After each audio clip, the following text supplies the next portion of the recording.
میں نے تو خیر ان کے ساتھ نہیں بیٹھا، ہماری ٹیم بیٹھے گی، لیکن بات تو صرف الیکشنز کی ہے. پھر گرینڈ نیشنل ڈائلاگ، یہ بڑی بڑی باتیں چھوڑیں، پہلے تو آئیں الیکشنز کے اوپر. جو قانون اور آئین کہتا ہے الیکشن، اگر آپ الیکشن ہی نہیں کروا سکتے کون سا ڈائلاگ کرنا ہے کسی نے کس سے؟ دیکھیں اس وقت تو ہے ہی الیکشن کا ایشو. اس وقت جو ملک کا سب سے بڑا ایشو ہے الیکشنز 90 ڈیز میں، وہ 90 ڈیز گزرتے جا رہے ہیں. یہ آئین کی توہین ہو رہی ہے، اس کی بے حرمتی ہو رہی ہے. اگر آپ آئین کے اوپر نہیں چل رہے تو پھر اس کے بعد ڈائلاگ کس چیز کا کرنا ہے؟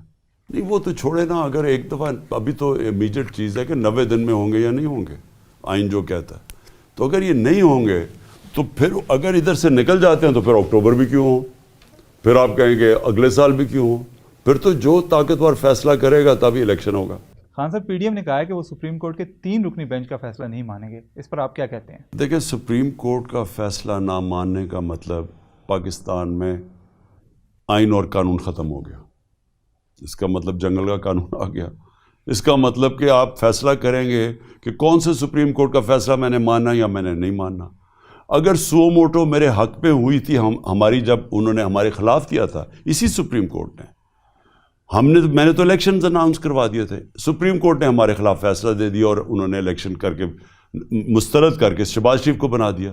ہم نے تو ایکسیپٹ کر لیا، لیکن تب وہ سپریم کورٹ ٹھیک تھا. آج وہ سو موٹو ایکشن لے رہا ہے اور ان کو لگ رہا ہے کہ ان کے خلاف جائے گا، اب یہ سپریم کورٹ کو متنازع بنا رہے ہیں. یہ ان کی تاریخ ہے.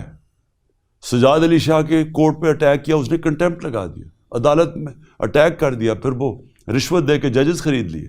تو اس کی تو تاریخ ایسی ہے. ہم کھڑے ہوں گے اپنے آئین اور قانون کے ساتھ، ہاں بالکل کھڑے ہوں گے. ہم کبھی سپریم کورٹ کو پوری قوم بیک کرے گی، آپ دیکھتے رہیں، ساری قوم کھڑی ہوگی سپریم کورٹ کے ساتھ. میرے خیال میں اس میں نواز شریف کا بہت بڑا ہاتھ ہے. اس نے پہلے بھی تقسیم کیا تھا 97 میں سپریم کورٹ کو،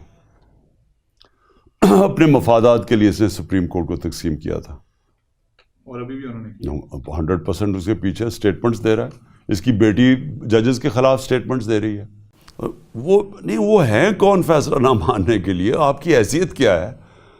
قانون تو ملک کا آئین تو سپریم کورٹ کے ہاتھ میں فیصلہ کیا آئین کو انٹرپریٹ کرنے کا. وہ تو آئین سپریم کو، آپ کون ہوتے ہیں جب سپریم کورٹ کہہ رہا ہے؟ سارے پاکستان کی لیگل کمیونٹی کو پتہ ہے کہ 90 دن میں الیکشن ہونے چاہیے، سب کو پتہ ہے. آپ کہہ رہے ہیں کہ 90 دن سے آگے چلے جائیں، تو سپریم کورٹ نے 90 دن کا تو کہنا ہی ہے، کیونکہ یہ ہے ہی قانون، آئین ہے یہ. تو آپ ہیں کون کہنے والے کہ نہیں جی ہم نہیں مانتے؟ آپ کا اسٹیبلشمنٹ سے آخری رابطہ کب ہوا تھا؟ کوئی بات نہیں، ان سے کوئی قسم کا رابطہ نہیں ہے. آپ کرنا چاہ رہے ہیں؟ الیکشنز پہ کرنا چاہ رہے ہیں تو ہم کسی سے بھی کر لیں گے. کیا اس وقت کی فوجی کمان کے آپ کے ساتھ کچھ ذاتی اختلافات ہیں؟ دیکھیں میں کہہ نہیں سکتا. میں اتنا جانتا ہوں کہ جنرل باجوہ نے ہمارے پر بڑا ظلم کیا، کیونکہ یہ ان کی ایجنسیز ہی ہمارے پیچھے، یہ جو 25 میں جو پولیس سے بات کرتے تھے وہ کہتے جی ہمیں پیچھے سے آرڈر ہے. پولیس نے جو تشدد کیا وہ کہتے تھے پیچھے سے یہ کر رہے ہیں، یعنی جنرل باجوہ کروا رہا ہے. اور ہر قسم کے کیسز ہر جگہ، میڈیا پہ بین، ٹی وی چینل سے پوچھو وہ کہیں پیچھے سے یہ کروا رہے ہیں. تو پیچھے تو جنرل باجوہ تھا. امید یہ کر رہے تھے کہ جب جنرل باجوہ جائے گا تو چینج ہوگا، تو کوئی چینج آئے گا. کوئی چینج نہیں آیا، وہی پالیسیز چل رہی ہیں، بلکہ اس سے بھی کئی شدت پکڑ رہی ہے. اس کی وجہ کوئی ذاتی اناد یا مخالفت؟ میں نہیں جانتا، مجھے کوئی اندازہ نہیں ہے کیوں ہے، لیکن مجھے اتنا پتہ ہے کہ ہمارے اوپر اس سے زیادہ تشدد شروع ہو گیا جو باجوہ جب گیا تھا. میرے خیال میں جنرل باجوہ نے بڑا گندا رول پلے کیا. اس نے حسین حقانی کو ہائر کیا ہوا تھا اور ہماری گورنمنٹ کے پیسے سے، اور وہ میرے خلاف وہاں پوری کیمپین چلا رہا تھا اور کہہ رہا تھا باجوہ بڑا پرو امریکہ اور عمران اینٹی امریکہ. میری حکومت گرائی کس نے؟ آرمی چیف نے. آرمی چیف قانون کے اوپر تھا، اس کو کوئی پوچھنے والا نہیں تھا. وہ سازش کرتا رہا اور آخر میں آ کے اس نے یہ ان لوگوں کے ساتھ مل کے، اور ساتھ پھر اس نے امریکنوں کو بھی میرے خلاف کر دیا. جب عوام ہمارے ساتھ کھڑی ہو گئی تو بجائے اس میں یہ اتنی عقل ہوتی کہ میں غلط فیصلہ کر بیٹھا ہوں، عوام کے اگینسٹ کبھی ملک کی اسٹیبلشمنٹ نہیں چاہتی.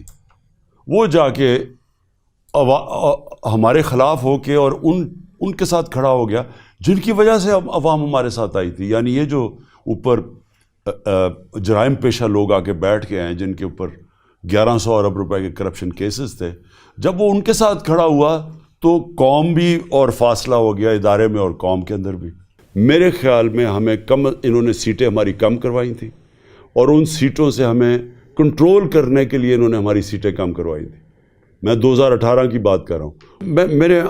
ہمیں بالکل ہمارے خیال میں انہوں نے ہماری سیٹیں کم کروائی ہیں. ہمیں کوئی سیٹیں زیادہ نہیں ملی، ہمیں وہ سیٹیں نہیں ملی جو ہمیں ملنی چاہیے تھی. آپ کی پارٹی کا یہ دعویٰ ہے کہ آپ کے سوشل میڈیا کے کارکن جو ہیں وہ اغوا ہو رہے ہیں. ان کو کون اغوا کر رہا ہے اور ان کے ساتھ کیا ہو رہا ہے؟ کیا آپ نے ان کارکنوں سے پوچھا ہے جو واپس آئے ہیں کہ ان کے ساتھ کیا ہوتا رہا ہے؟ اظہر ماشوانی کو 7 دن کے لیے ابڈکٹ کر کے لے گئے اور ہمیں پتہ کون لے کے گیا. نہ ایف آئی اے لے کے گئی، نہ پولیس لے کے گئی. ہمیں پتہ ہے کون سی ایجنسی لے کے گئی. اور وہ بھی جو کراچی سے اٹھایا ہمارا جو نوجوان ہے اس کو بھی اٹھا کے لے گئے. اصل میں ان کو خوف آ گیا ہے کہ ہمیں انہوں نے میڈیا میں تو بین کر دیا، میڈیا پہ تو مجھے دکھانے نہیں دیتے. تو اگر ہم سوشل میڈیا پہ آ رہے ہیں، اب سوشل میڈیا کے اوپر آ گئے ہیں کہ کسی طرح مجھے بلیک آؤٹ کیا جائے. انہوں نے کئیوں پہ تشدد کیا. کئی پہلے سوشل میڈیا کے لڑکوں کے اوپر انہوں نے بڑا مارا مورا، اور مجھے لگتا ہے کوئٹہ والے کو کیا. اس نے کہا کہ میں تو کسی پارٹی کے ساتھ ہی نہیں ہوں.